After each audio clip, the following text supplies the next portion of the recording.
and nobody says, okay, we are happy with that. No, we want the next part.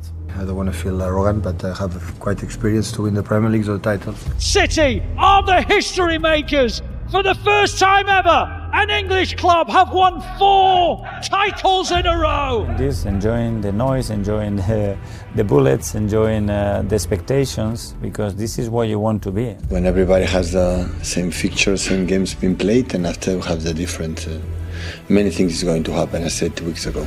Brighter spills it, and it's off the post and in! Bottomless. I've been used a lot since Wednesday's draw. Do you think that's fair, and what's your thoughts on the actual tag? That's individual opinions, perspective, and you have to respect that. I mean, that's part I said after the press conference. You lose 2 points against Wolves in the manner that the game played out, you have to take it in the chin. And Eza! Spurs simply cannot handle him. And Eza is turning the North London derby into his own personal highlight reel. Victor Gyökeres has his moment to savour in the North London derby. And the referee sounds his whistle, and City have gone over the line. For 4 years, the story has been the same. The master controls the board, the student studies from the side, and when the pressure rises, experience wins. Pep Guardiola has built dynasties everywhere he's gone, and in England, his dominance with Manchester City has felt inevitable. But what if this is the year the script changes? What if this is the season Mikel Arteta completes the transformation of Arsenal FC, not just into contenders, but into champions of England and Europe? It wouldn't happen by luck. It would happen by evolution. The first key is maturity. Over the past seasons, Arsenal have learned the hardest lesson in football. Talent alone doesn't win titles, control does. To win the league, Arsenal would need to dominate games, even when they aren't at their best. Grind out 1-0 wins in February. Survive ugly away nights. Turn pressure into patience instead of panic. That's where players like Declan Rice become decisive. Rice is not just a midfielder, he's a stabilizer. In the matches that define championships, away at rivals, tight European knockouts, his positioning, interceptions, and leadership could turn chaos into control. Title-winning teams always have one player who sets the emotional temperature. For Arsenal, that could be him. Then there's Bukayo Saka. Every great champion has a forward who delivers in decisive moments. Not just in September, in April, in semi-finals, in finals. If Saka transforms from star to unstoppable, scoring in crunch fixtures and demanding the ball when it matters most, Arsenal's ceiling rises dramatically. Coming over to the bench, I'm pretty sure has to thank the people that got him back as quick as they could, medical staff.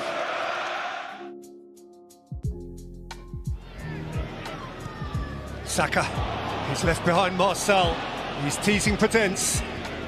Looking mischievous. He wants it back from Ødegaard. He's got it, Saka. Lacazette. Become a crowd favourite at the Emirates. Saka. Arsenal looking in the mood now. Saka. Brilliant run. Here's Saka. Timber available. Ødegaard. Saka again. And still he goes on. Finishes in style. A glorious finish by Bukayo Saka. Jorginho. White managed to get the cross in. The shot's in. Oh, what a finish! What a finish from Bukayo Saka. That went in like an absolute rocket. Defensively, consistency wins leagues. If Gabriel and Saliba maintain elite levels across 50-plus matches, Arsenal's structure becomes nearly impossible to break. Clean sheets in tight title races are worth more than spectacular wins. Champions League runs are built on defensive concentration. One lapse can end a season. But to win both the Premier League and the Champions League, Arteta would need something deeper than tactics. He would need rotation mastery. Competing in every cup tie means depth must deliver. Squad players must feel trusted. The FA Cup, League Cup, Champions League, and league fixtures compress into relentless weeks. Pep's genius has often been his ability to rotate without weakening intensity. If Arteta mirrors that, keeping players fresh while maintaining rhythm, the student begins to look like the master. European football adds another dimension. The Champions League punishes emotional instability. To win it, Arsenal would have to control two-legged ties with intelligence. Away goals don't save you anymore. Game management does. Arteta understands positional play as well as anyone because he learned it from Pep. But to beat him, Especially in Europe, he must add unpredictability, tactical flexibility, the courage to press high in one leg and defend compactly in another. If Arsenal can shift systems seamlessly, they become less readable and more dangerous. And imagine this scenario: a Champions League semi-final, Arsenal versus Manchester City, student versus master on Europe's biggest tactical stage. Pep prepares the usual suffocating build-up, but this time Arsenal don't chase shadows. They press selectively. They break with precision. They exploit transitions. Rice dominates midfield duels. Saka isolates defenders one-on-one. The Emirates erupts. In that moment, it wouldn't just be a match. It would be symbolic. The assistant who once placed cones in training sessions, now outmaneuvering the architect of modern dominance. Winning the league requires endurance. Winning the Champions League requires nerve. If Arsenal are still alive in every competition deep into spring, belief becomes their greatest weapon. The bottling narrative disappears the moment they win under pressure. Confidence grows, momentum builds, and suddenly, instead of chasing City, they're forcing City to chase them. Psychology shifts everything. For years, Pep's teams have had the aura. Opponents fear the final stretch. But if Arsenal enter April top of the league and unbeaten in Europe, doubt creeps into everyone else's mind, including the masters. Arteta's Arsenal are younger, faster, hungrier. They press with intensity and recover with urgency. If their physical conditioning holds, that energy could overwhelm experienced opponents late in the season. But the biggest difference would be mentality. To win both trophies, Arsenal must stop playing to prove critics wrong and start playing to impose inevitability. Champions don't argue online. They don't compare themselves to legends mid-season. They focus, they execute, they collect medals. If Arteta instills that ruthless calm, the same calm Pep's teams have shown for years, the transformation is complete, and here's what makes it poetic. Pep built his legacy by redefining control. Arteta could build his by adapting it, by blending POS. How do you do it? What does the manager do? What do you guys as players? What sort of demands do you put on each other? I think, to be honest, it's in here. It's the mentality. Great players are all over the leagues, all over the clubs. Arsenal also, they deserve us. They went there, they did an unbelievable season, but I think the difference was in here. When they come here, when they face us here in the Etihad, I saw them, these guys, they don't want to beat us. They just want to draw, you know, and that mentality, I think we wouldn't do it the same way, and we catch it, and at the end, if you give us 1 point, we will win the last 7-8 games, even though how tough it is. So I think it's... And you said before Arsenal played, let's see what happens after this game. So they dropped 2 points yesterday evening. Are you not happy, but 4 points, that must give you encouragement, you can sort of really go for it? I would prefer to be in the position Arsenal than in our position. I would prefer. If I would be in the position, the 4 points in front for the 20 games left, I will not be relaxed. Imagine being 4 points behind. I'm less relaxed. So, still, I'll prefer to be in position Arsenal they are than I am. Oh, we are. Revenge on Pep Guardiola. 4 years ago, this wasn't supposed to happen. It was supposed to be simple. The student would learn, the master would dominate, and the Premier League would remain under the control of one man, Pep Guardiola. But football never follows the script. Standing on the other side of the touchline was his former assistant, a man who once studied under him at Manchester City. He watched, he learned, he absorbed every tactical detail. That man is Mikel Arteta, and what began as mentorship has slowly turned into a 4-year psychological war. When Arteta arrived at Arsenal FC, the club lacked identity and belief. Arsenal were drifting while Pep was building a relentless dynasty at City, stacking league titles, breaking records, and setting standards no one else could match. City weren't just winning, they were controlling English football. Arteta didn't promise instant trophies, he promised a cultural reset. He demanded discipline, unity, and a long-term vision. Slowly, a young, fearless core emerged. Bukayo Saka became the symbol of hope. Fearless, creative, decisive.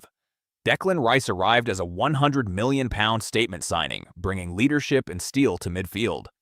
Jurriën Timber added tactical versatility at the back. And defensively, the partnership of Gabriel and Saliba became the foundation. Arsenal fans boldly claim they are the best defensive duo in the league. Some even go further, saying they are among the best of all time. He's the closest thing England have ever produced to someone like Messi. Does Declan Rice start in 3P Real Madrid's midfield? Yeah.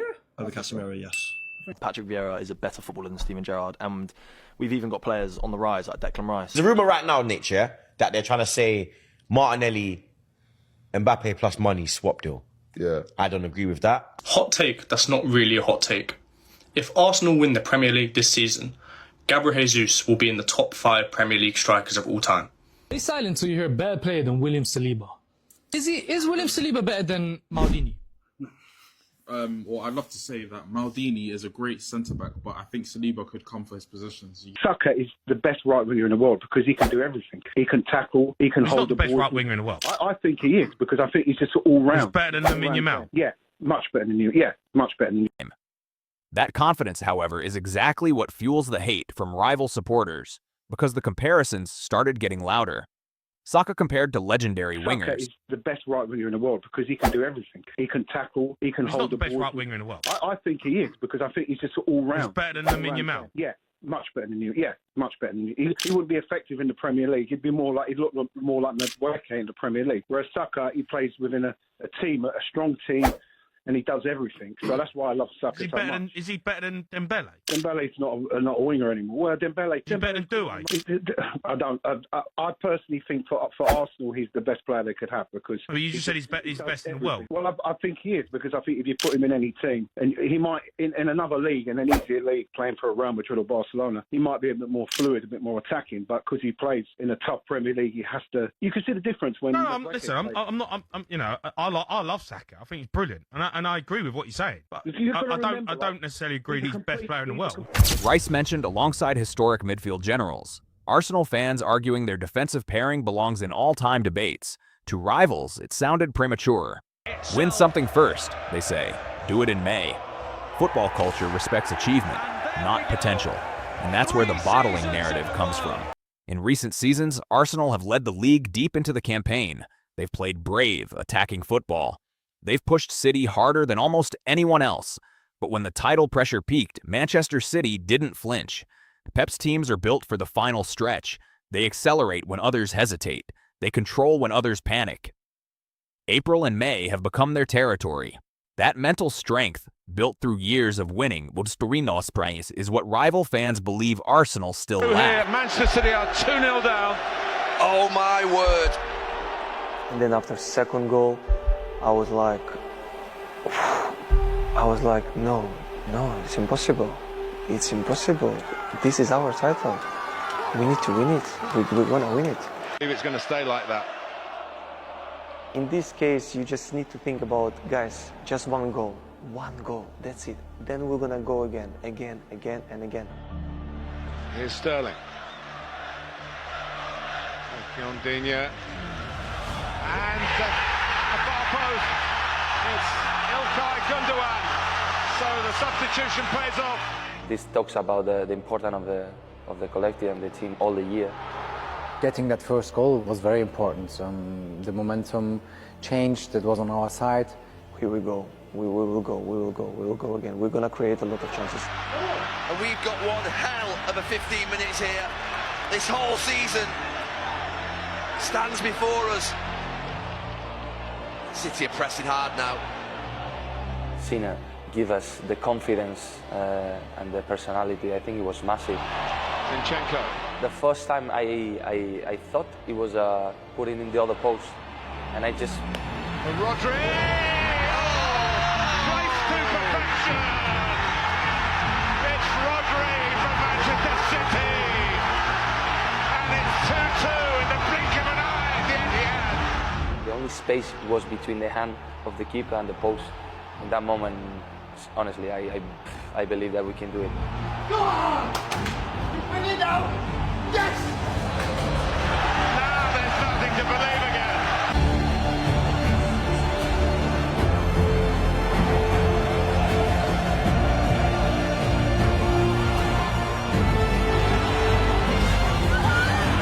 There's De Bruyne.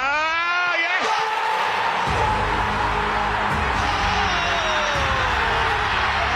Manchester City defying belief. And everything just happened so quick. I entered the pitch, we conceded a goal, I scored a goal, we scored another one, and I scored the third one. It's a mesmerising finish to this game, to this season. Honestly. I couldn't breathe in that moment. I remember I couldn't breathe. It's not that Arsenal aren't talented. It's not that they're weak. It's that they haven't crossed the finish line yet. And in football, second place rarely earns respect. Now compare the two managers. Pep Guardiola's career is historic. League titles in Spain, Germany, and England. Multiple Premier League crowns, domestic trebles, a Champions League triumph with City that completed the ultimate prize. He hasn't just won. He has shaped modern football's tactical evolution. Mikel Arteta's resume is still growing. An FA Cup early in his reign, strong title challenges, a restored Arsenal identity, but no Premier League title yet in this new era. And until that changes, comparisons between master and student will always feel incomplete. This rivalry is no longer about imitation. Arteta is not Pep's assistant anymore. He is his challenger. We are putting ourselves in trouble with the ball. Because we are giving the ball away and away and away and away and away. We have to increase our activity defensively. High and deep, both. Both. If not, we don't win this match. Because here, one player here, totally free, and the other here, and Gabi has to come to stop the shot. It's focus, guys. Focus and heart. I don't ask you anything else. Nothing else. But I want to see a different team there, guys. A completely different team. A team. Now I don't see a team. I don't see a team that wants to play in the Champions League. You want to play in the Champions League? Play in the Champions League. And the same to you and everybody. And everybody that comes on the bench to contribute, to help. We work so hard, guys. So hard to be here. And we give it away. The good thing is we have 45 minutes. And we can destroy them. And they are dead for the taking, guys, because they are dead, physically dead. Let's go, guys. Let's go. Sit down. Nobody talk. Sit down. We drink water and relax. You are sad. There are many sads. I'm not good. I'm not good enough. I know that. Don't make faces. It's only the one in my team. I try to do my best. It's all. In a few years, you can be a manager, and you can do it. No problem. But until now, guys, I am the boss, and I decide. Every time they face each other, there's more edge, more tactical detail, more psychological tension. Pep knows Arsenal are getting closer. He knows Arteta understands his philosophy, but understanding a system and dethroning it are two very different things. For Arsenal fans, this is about validation. If they win the league, the narrative flips instantly. The comparisons won't sound delusional. The confidence won't seem premature. The bottle jokes will disappear. But if they fall short again, the criticism will grow louder. The accusations of arrogance, the memes, the doubts about whether this team can handle the pressure of history. That's the reality of this 4-year war. Over the next couple of weeks, I would say Manchester City's fixtures are slightly favourable.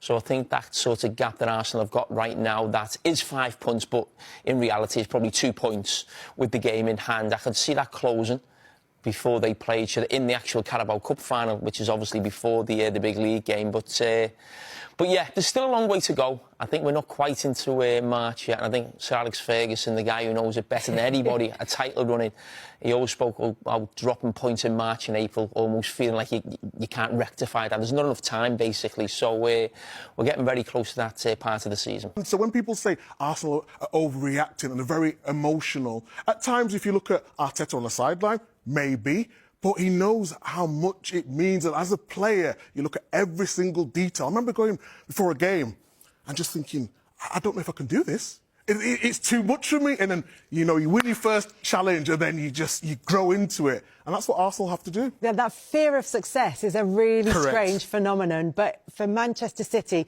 and for Arsenal, this is going to be a fantastic run-in. They're also going to play each other, Micah, in the Carabao Cup final a couple of weeks' time. I just wonder if whatever happens here has a bearing on what happens on April the 18th or whenever they play each other. You wouldn't be human if it didn't. If Man City were to win that... You know, generally teams don't win both, do they? If this kind of situation but it's the happens. confidence that it gives you. If they go Gives you with a that psychological boost. psychological battle. But however, if Arsenal were to win that, it gives them the belief as well. That's why this season it's so entertaining. And also it'll tell us about maybe their focus. So if one of them is like, the league is the one in our sights, sometimes the cup competition can kind of go by the wayside a bit. But we'll at least get a little taster before we get to the main course. Yeah, listen, it's all setting up to be a fantastic end of the season. I think I'm with you guys. I think it's whoever wins that cup, it could give them a psychological big boost. It'll be interesting to see if City do get ahead of Arsenal, how Arsenal then Pep is react. protecting a dynasty. Arteta is trying to build one. One manager has already conquered Europe and England multiple times. The other is trying to prove his revolution is more than just promise. This is student versus master, not in a classroom, but on the biggest stage in English football. And the real question remains, when the pressure returns, when April becomes decisive, when every pass feels heavy, will Arsenal finally step out of the shadow? Or will Pep Guardiola once again remind everyone why he's still the master?